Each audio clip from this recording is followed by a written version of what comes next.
And we're live. You mentioned the movie. It's Special Unit, right? That's the name of the movie that's Yeah. coming up. So the premise of this, correct me if I'm wrong, is you're a detective, one that's kind of on a shit list, and I guess there's some sort of new Fairness Practices Act that comes through, and they have to hire 4 special needs officers. And Here's the pitch. Yeah, give it. Shit. Yeah, he keeps dropping. Titus, start the pitch over again. I don't know yes. if you know, but your connection drops and you freeze every so often. Oh, is it? Mm-hmm. Oh, I'm sorry. We're putting the pieces together contextually, though, of what you're saying. All right. Okay, so due to the Fairness and Disabilities Act, the LAPD has to hire 4 handicapped undercover detectives, and I play Nick Nolte's mugshot. I play the worst cop in LA by far. What kind of disabled? Like full bore everybody. retarded? Cerebral palsy. We've got little people. We got autistic. What I did was I wrote this interview scene where we hired 15 different disabled people to come in and interview for the job in the movie, and like there's guys up. I mean, Travis is a little person, and he's in a motorized wheelchair, and we dressed him up like a cat burglar, and we put all these like magnifying glasses and shotguns and shit on his chair, so he thinks he's James Bond. If you look at the trailer, it's actually out. You can see it on Amazon, Google Play, and iTunes, and it's we got 97% 5-star reviews. That's Nice. awesome. That's awesome. That sounds hilarious. It sounds like The Ringer was funny. That old Johnny Knoxville movie when they were rigging the Special Olympics for him, because you saw that like all the retarded characters weren't like the ones who were actually retarded weren't as retarded as you thought. Like they would play it up and like ham it up and be like, I don't get it. Can you do it for me? And then they'd be like, stupid idiot. Like I like that aspect of it. I hope I see a bit of that. The cerebral palsy guy like shooting people in the limbs, like whatever it's going to be. It'll be great. Yeah. Peter Farrelly, just tell me if you lose me again, guys. Peter Farrelly helped. The weirdest thing happened. So I wrote the movie, told everybody was doing it. I hired Jackie Flynn to play one of my partner who I shoot in the first scene to save his ass because he's such a lame ass undercover detective. The drug dealers know who he is, so I have to shoot him.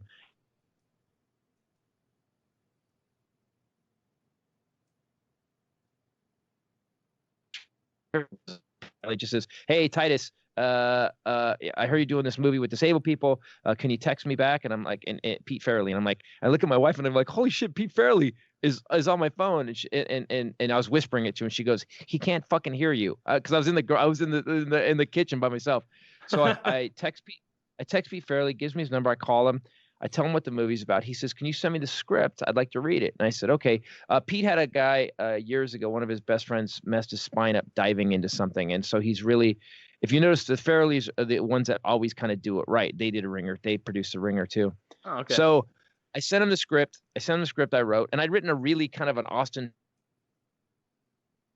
So you had written really kind of an Austin Powers kind of really an Austin Powers-y kind of script, and he destroyed it. He calls me, he goes, it's really funny, and then he proceeds to thrash 80 pages of the script. He pulled one thread in the script, and the entire story fell apart.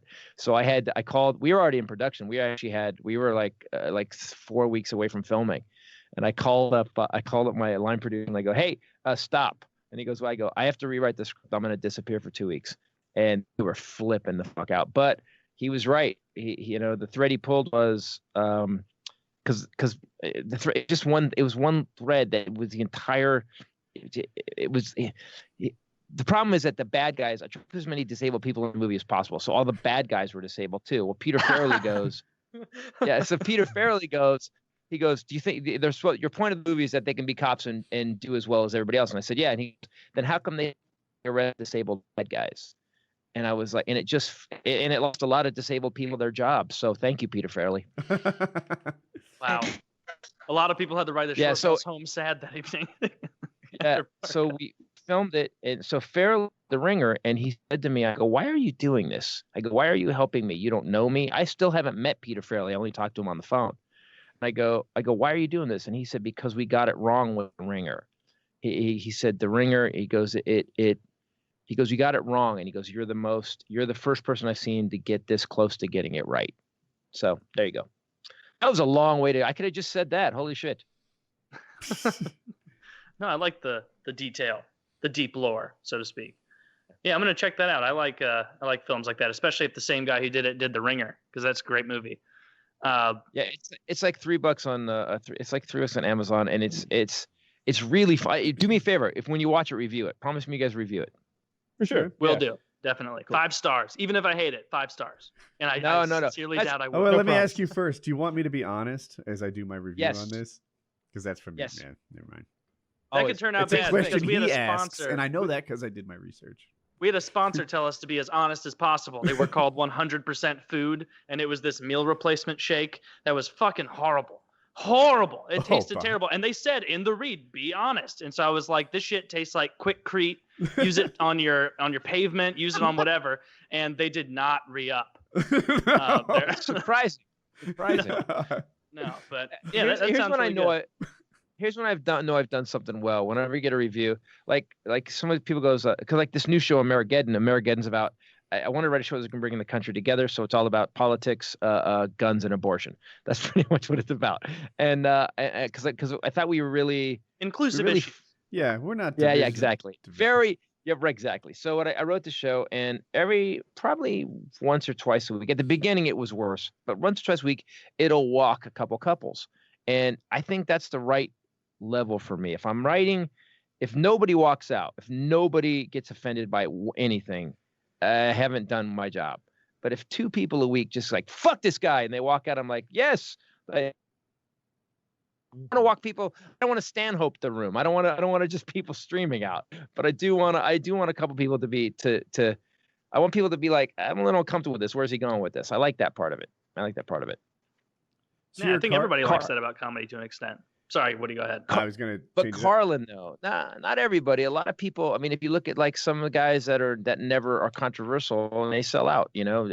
Jeff Dunham, Brian Regan. I mean, and I think they're both great comics. But I don't. Carlin was the guy, man. Carlin was the guy. Robin too. Robin would bang against it a little bit too, but he was just so lovable. He could get away with anything. But Carlin, man, is.